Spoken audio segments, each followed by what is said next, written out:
One of the biggest challenges of dealing with toxic family members are the holidays. Thanksgiving is coming up. So how do you survive talking with them, dealing with them, interacting with them, and still joining them this holiday season?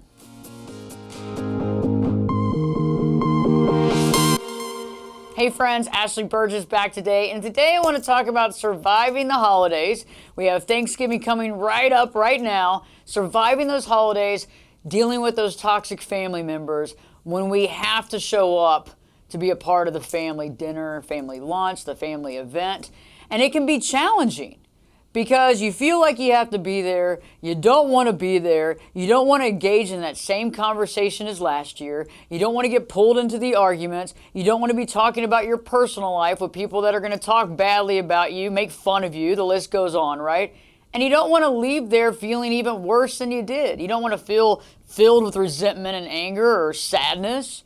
And you don't want to go home and self-medicate either. So how do we stop this negative cycle, still attend the event, but also get back into living our life and feeling good about ourselves? If you're interested in knowing that information, let's talk about it right now. The first thing that I want you to do is to check your expectations at the door, okay? Many of us going into these situations will expect the absolute worst. We're going to expect them to be at their worst, for them to literally badger us, get angry. There's going to be a lot of bad things that are going to happen, and we're prepared for a fight, okay? You might be the other side of the coin where you're thinking, well, maybe they might finally understand me for the first time, and maybe it'll be this picture-perfect holiday, and it's going to be amazing, and we're going to get along. Okay, so the extremes. I want you to leave those expectations at the door, because when we're expecting the best and we're expecting the worst, we're not coming in properly ready for the situation, okay? Expectations get in the way of our experience. And the only way to leave those at the door is to be super mindful throughout the entire process. As you're driving to the house where the family dinner is going to be held, I want you to focus on driving. I want you to focus on the experience of driving your car. I don't want you to think about last year's horrible experience. I don't want you to think about reminiscing when you were 9 years old and things seemed to be amazing, picture perfect Hollywood type thing. I want you to focus on getting there. Once you get there, I want you to focus on your breathing. I want you to focus on being in your body. And that's going to help you to leave those expectations at the door, because you don't have time to be thinking in your head and that thinking mind, right? So this is really going to help you. Every time you start going to the worst, or you start going to that false hope, I want you to really rejoin back into your body and feel what it's like to be in your body. Feel like it's to walk, to drink some water. Really focus on just the moment-to-moment stuff to try to keep these thoughts out of our mind. The second thing that I want you to do is, well, always remember you have the option of gray rock, okay? When you're responding to questions being asked of you by people that would normally use your stuff against you, or make you feel bad, or question your validity, or question your lifestyle for that matter, okay? I want you to gray rock it. So I want you to respond back in a positive way, but I don't necessarily want you to give any information that can be used against you in any of these conversations. So if somebody asks you what's been going on or how work has been, oh, work is great, how are you doing? Turn it back around on them, asking them positive questions, right? Take the focal point off you, right? And put it right back on everybody else in a positive way. People do like to talk about themselves, so really pick up on that. If you're dealing with narcissists in your family, they love talking about themselves. So instead of putting the spotlight on you, flip it back around, ask some positive questions about the kids, the family, the work, and just throw it back that way. And anytime they ask you a question, be quick, to the point, in a positive manner, right? But don't give too many details about your life that they can use against you. The third thing that I want you to remember is to be kind, okay? When we respond to other people, we are the first ones to hear it out of our mouth, okay? We might as well be kind.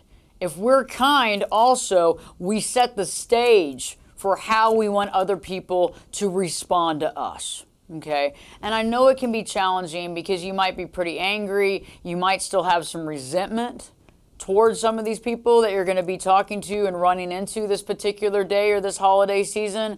But when we're kind, we can look ourselves in the mirror and we can see ourselves and we can smile because we know that we did the best we could and we treated everybody with respect and kindness. Okay, so that's something to be said. Even if you're holding that resentment, this goes a long way to feeling good about yourself and not feeling bad when you leave there about something you said or something you did.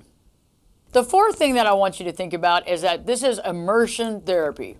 Okay, you being in the situation amongst these folks that are pretty toxic, it's like you're in Spain and you're learning Spanish, right? And so I want you to feel what it's like to be in the environment. Because a lot of times, like I was saying, we can reminisce, we can make thoughts up in our mind. I want you to really be in the moment and being super mindful, okay? This goes a long way to deciding, do you want to come back next year? Is this something you really want to deal with? Is it really as bad as you've made it out to be? Or is this something that you really just don't have time in your life for? And that's what's so great about this, is that it's like a scientific experiment, right? You're immersing yourself into the situation. We don't have to lash out. We don't have to get angry about it. We don't have to get sad. We can just experience what it's like to be around all these people and really take in the information. One of the best things you can do after this Thanksgiving or this holiday is to really write down in your journal some of the thoughts that you had. And you don't have to be negative in the journal, but you can write down some of the things that took place to remind yourself of what you're truly dealing with. I realize that when we're in that immersion therapy, we're able to really get to understand why people do what they do, right? We're able to see people for who they truly are, and we're able to see the shortcomings. We don't have to act on it. We can just kind of be a part of watching it and experiencing it and not defining it as bad or good, but being in that moment to see it for really what it is and decide if you want to keep doing this or if this is the year to end the cycle. The fifth thing that I want you to take into consideration is your values, your morals, and your beliefs, aka your boundaries, okay? And it's neat because when you're in this immersion situation like I was just talking about, you begin to see kind of what people stand for, you begin to see people's shortcomings, you begin to see people's positives. And what I want you to do is I want you to make sure that you sit at the table next to somebody that you actually decently get along with. Okay, somebody that you feel there's some sort of connectivity there. And if there's nobody that resembles that in the room, okay, that's a tough room, but I want you to be aware of what you stand for. If someone's trying to badger you or push you into an argument, okay, I don't feel that that's the right thing to be doing on a holiday time with the situation. And when we react, it shows that we are incapable of calming ourselves. When we react, it shows that we're actually giving them credence to whatever they're saying. So as a personal boundary, my belief is that I'm not going to let anybody take me out of my zen, even though I'm not really in zen when I'm dealing with toxic family, right? But I'm not going to let them take me off course. I'm not going to let them get me into an argument, okay? It's a non-negotiable at this time. And so just recognize that. Another thing to recognize too is who are the other folks in the room that has the same values and morals and beliefs as you do. You don't have to ask people straight up. You can hear it from their responses of questions and answers that are being asked around you. I feel that we can really get a good analysis of that if we're listening more than talking. Okay, and remember, when we're talking a lot, we are under the spotlight again. And if you feel like you're surrounded by toxicity, you probably don't want to be in the spotlight that much. So being quieter, being a little more reserved in a positive way, and listening more will help you to understand who kind of crosses or tries to cross your boundaries and other people who actually pretty much respect your boundaries. The next thing that I want you to think about is being the leader, okay? Being the leader in the group. Let's not look at other people to be the leader. It's up to you, okay? And when we walk in a room with our family, with those toxic family members, the way that we walk in, the presentation, the energy level is important.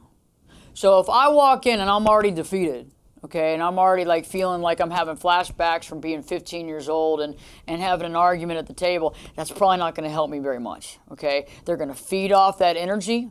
Okay, they're going to feed off of it, and I'm probably going to get beaten down. But if I walk in there and I'm saying, okay, I'm not going to react, okay? I'm not going to be pulled into petty arguments, okay?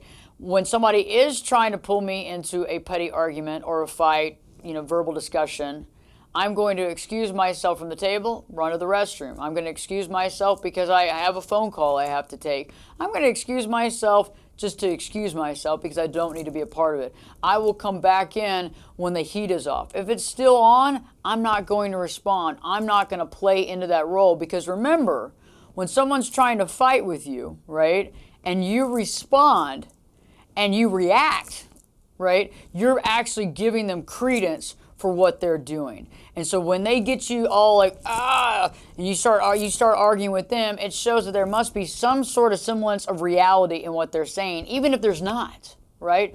But a leader is not going to get themselves dirty in something like that. So when that's happening, excuse yourself from the room. Remember, a leader is kind. A leader shows respect because they deserve respect, right? And this can be very interesting too, because as you stand in that leadership role, being super mindful, not expecting people to do anything, not getting pulled into those arguments and fights, and you're listening to what's going on around you, you're not only going to learn a lot, right? But I think over time, you're going to train these people around you of the things that you will accept and the things you won't accept. And last but not least, number 7, I want you to decompress in a healthy way. Many times we can pull all this off in front of the family dynamic. We get in our car and we go, oh my God, oh, that was so stressful. Or I got to go to the bar.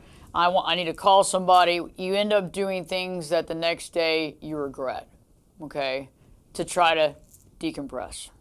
And so when you're leaving there, I want you to get super mindful. I want you to take some deep breaths in and some deep breaths out. And I want you to give yourself a pat on the back, okay? And that's something that's so important.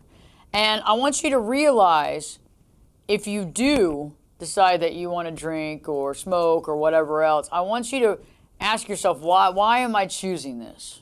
Okay, why am I choosing this particular activity? Okay, maybe if you pick up a phone and call somebody you haven't seen in a long time, you haven't dated in a long time or something like that, why are you choosing that? I want you to be aware of self-sabotaging behavior, okay? Because we can do all the stuff I just talked about, right? And you're so stressed out about it. You're in the car and you're thinking about all this stuff, but you're going to sabotage yourself after all the good stuff that you pulled off there, okay?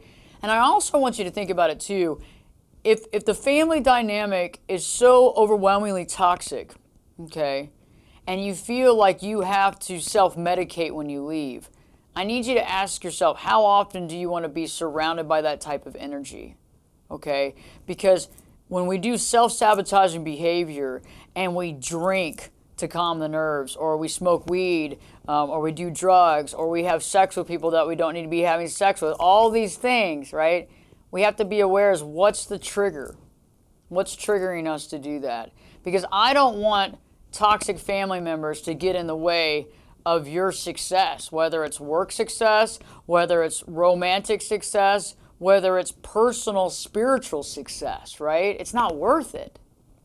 Okay, and I want you to also attain some power over that, because nobody should have the ability and power to drive you to drink or drive you to drug or drive you to do something that you shouldn't do. Okay, and if that's happening, we need to get a grip on how we're feeling and what our emotions and what our feelings are telling us. Okay, so be aware of that. You can decompress, you know, maybe watching a movie, right? Maybe doing some yoga, maybe going to the gym, maybe calling up a good friend and seeing how they're doing and grabbing a bite to eat. You know, doing something that's proactive instead of something that's going to get in the way of your life. So instead of drinking a 6-pack of beer or a 12-pack of beer or taking drugs or whatever, do something that doesn't get in the way of your living, but actually adds to it, because you're going to feel even better about yourself, because you're going to have conquered 2 things that day. You're going to have dealt with the toxic family members, become the leader, right? And you're also will become the leader in your own life, because you will not have self-sabotaged yourself, right? And you'll be able to glow in the bask of what you You'll be able to glow in the light of what you just did, okay? And I know it's tough, and it's hard, because that decompression with stuff that gets in our way, that's also a cycle too, right? That's a go-to response. And I know that many of you were like, Ashley, I don't know how I'm going to hold on. I got to go through all this stuff, and then I'm going to go home and I can't self-medicate. Well, I want you to think about that, okay? Because that self-medication gets in the way of seeing our value. It gets in the way of us creating things that we want to create in our life. It gets in the way of us working on that spiritual attainment. It gets in the way of us identifying us as who we are and finding that unconditional love. Because what happens? You wake up the next day and you feel like crap. You feel sad about what you did. You feel regret, right? And so all the stuff that we created to deal with the toxic family, you can barely remember, or it's like, oh God, I can't believe I did this to myself, okay? So think about that. So not only are you surviving the holiday season and surviving those toxic family members, you're also working to surviving and going against that self-sabotaging behavior. Because remember, we can be our worst enemy. Okay? So think about that. I hope this video has helped you. For anybody that is spending time with their family members these holiday seasons and throughout this holiday season, I know that there's some folks that are in your family that are probably really decent people, right? And you like to see them. There's those few really challenging toxic folks that you have to deal with, okay? And I understand that, but you want to think about it. Is this worth it? But as you begin to follow this chain of command, things are going to get easier for you. I think that people are going to begin to show a little more respect, but also you're going to feel better about yourself, right? And in the end, that's the only thing that matters. If you haven't already, please subscribe to the channel and like this video if you like it and it's kind of helped you or it's spoken to you, especially right now because I think it's really poignant at this time of the year. But also, in the comments section, is there something that I left out? Is there something that you do getting prepared to spending time with the family dynamic during this holiday season that's really gone a long way to calming your nerves and making you feel calm and even making you feel like the leader? If you can add that in the comment section below, that'd be great. Remember, this is a family community. We learn from one another. Have a wonderful holiday season. I'm going to be around, obviously, every week putting in new video content here, but I look forward to hearing from you. Have a wonderful Thanksgiving, a wonderful holiday, and don't forget to live your true life.